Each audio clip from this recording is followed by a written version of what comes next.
خاتون کے گھر میں ایک بلی کا آنا جانا تھا۔ وہ خاتون اس کی اچھی خاصی خدمت کرتے تھے، یعنی اس کے کھانے پینے کا خیال رکھتے تھے۔ اس کے 2 چھوٹے چھوٹے بچے تھے۔ رمضان کی 27ویں رات تھی۔ وہ خاتون رات کو عبادت کے لیے جلدی جلدی کام سمیٹ کر وضو بنا کر عبادت کے لیے تیار ہوئی۔ وہ بلی آ گئی۔ اس کے آنے کا راستہ صحن میں سیڑھیوں کے ذریعے تھا۔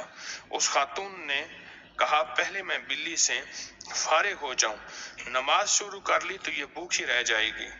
انہوں نے سیڑھیوں میں رکھی پلیٹ میں بلی کے لیے گوشت کے ٹکڑے، پیالی میں دودھ ڈال دیا۔